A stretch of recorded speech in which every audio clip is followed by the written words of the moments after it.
Hi dear students, we would like to discuss about here electrical properties of colloids. As in last class we discussed the kinetics and optical properties of colloid.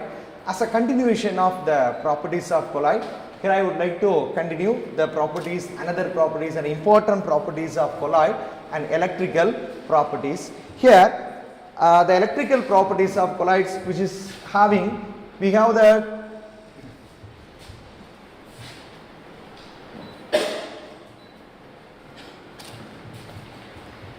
during preparation of colloids, we are used several types of electrolysis. Electrolyte we are used, especially sodium chloride or some other properties of some components we are added during the preparation, and some solvents may be added. During an addition of some solvent and the addition of an electrolyte, there are some ions which may be present on the surface of your colloidal system.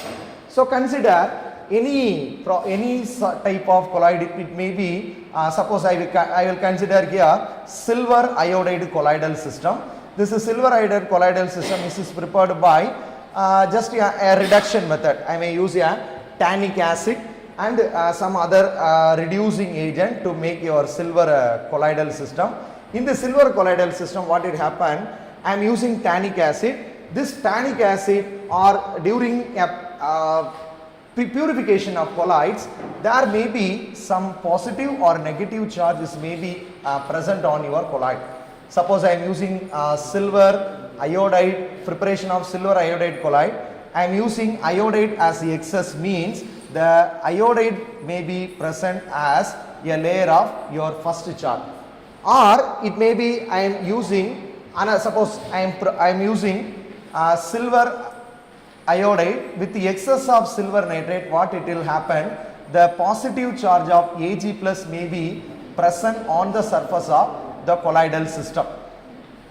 So your colloidal system, which consists primarily a positive charge.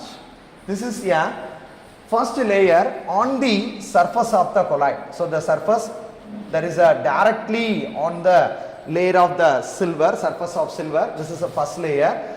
The second layer, this is, suppose if it is a positive charge, it absorbs a negative charge from the solvent and makes another layer as negative layer. The first layer is attached with the colloidal system, colloidal surface, and the second layer, which is formed on the surface of the first layer.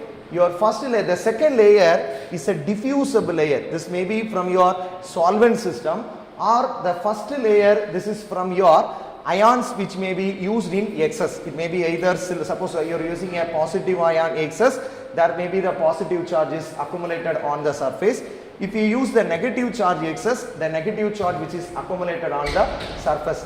Based on the charges accumulated on the colloidal surface, the opposite charge which is present on as a next layer. This is a diffusible layer. There is these two layers we collectively called as a Helmholtz double layer.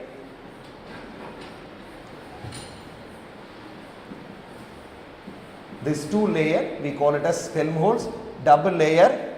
This electrical property, and as already discussed, a kinetic property, these both properties are more responsible for the stability of the colloidal system.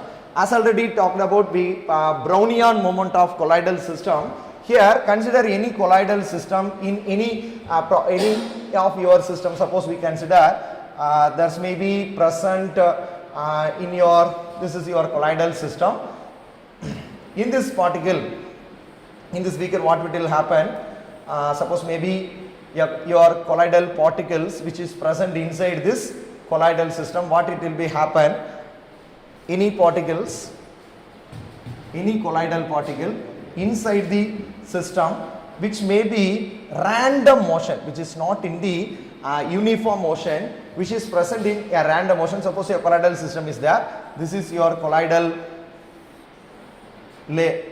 path, the particle may be having random motion.